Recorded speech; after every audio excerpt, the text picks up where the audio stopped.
My name is Samantha. I'm 23 now, but this story began 2 years ago, when I was 21, young, naive, and completely unprepared for the storm that was coming. I had just moved to Portland, Oregon for grad school.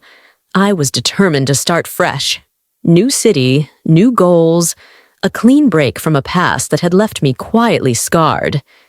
I didn't come from much. My childhood was bumpy, lots of moving, lots of arguments, and not enough of the things that matter. But I survived. I made it to university. I got scholarships. I learned how to keep my head down and push through. What I wasn't prepared for was how deeply loneliness can disguise itself as love. It all started at a campus bookstore. I was flipping through a copy of Wuthering Heights when he spoke. That book will ruin your expectations about love, you know. I looked up and there he was, Noah. Mid-20s, tall, messy hair, a sharp jaw softened by a boyish grin. He wore a vintage jacket and a camera bag slung over one shoulder. His voice was calm, almost melodic. We started talking. About books, then music, then life. He walked me to my car that day. And from that moment on, I felt seen in a way I hadn't in years. Noah was different. Or so I thought. He didn't chase me. He studied me. He asked about my dreams and remembered the small things. Like how I hated mornings, but loved thunderstorms. We started seeing each other more. Coffee became dinner.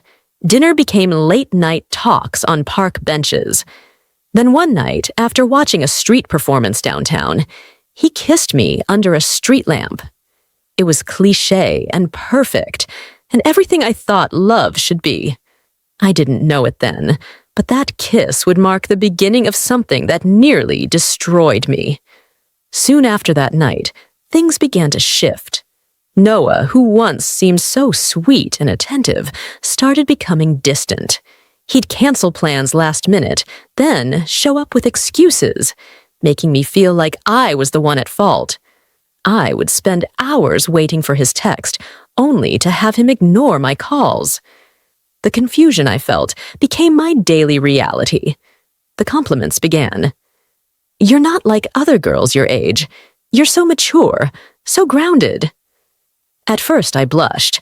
Then I started looking forward to those words.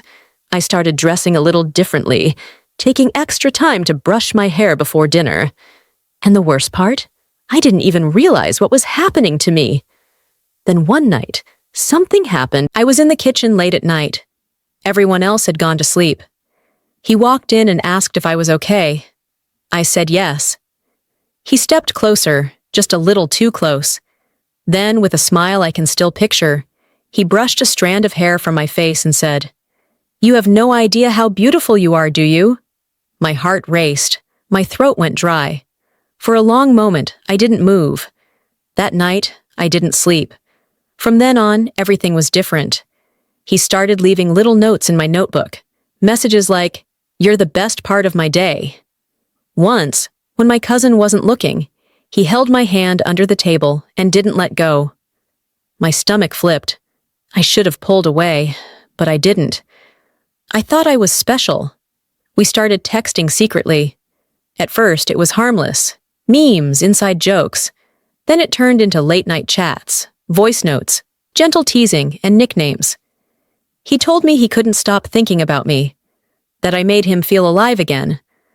I was 21. He was 35. It didn't feel wrong. It felt thrilling. He made me believe this was fate, that we had to keep things private because people wouldn't understand our bond. And I believed him. Before I knew it, I was in what I thought was a deep emotional connection with my own uncle. The truth was harder to see back then. The secrecy? I told myself it was romantic. The age difference? I convinced myself it didn't matter. I believed that because it felt real to me, it had to be right. But as the months passed, I began to see cracks. I started to feel suffocated by the secrets, the lies, and the constant fear of being discovered. It drained me emotionally and physically. My friends noticed. I wasn't the same. I was more withdrawn, less confident, always distracted, One afternoon, Lara, a close friend from my writing class, pulled me aside. She told me she had noticed how Noah treated me, and that something didn't feel right. She said it seemed manipulative. She begged me to be careful, to really think it through. But I couldn't. I was already too wrapped up in the world Noah had built for me, the fantasy. Then one day, I overheard a conversation between Noah and his best friend. They were talking about me, laughing, joking, mocking. That's when it hit me. I wasn't special.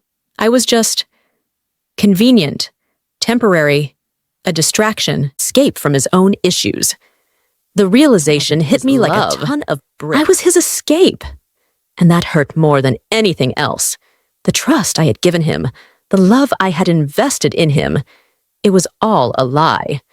That moment when everything clicked into place was when I knew I had to leave. It was hard, but I did it. I walked away, not just from Noah, but from the false idea of a love he had sold me. It wasn't easy. It took time. I cried for weeks, questioned myself, and wondered if I had been wrong all along. But deep down, I knew it was the right choice. With Noah gone from my life, I started to rebuild. It wasn't easy, and the road to healing felt long. But with every step I took, I grew stronger. I went back to therapy, and I started understanding the patterns I had fallen into. I realized that I had been seeking love in all the wrong places.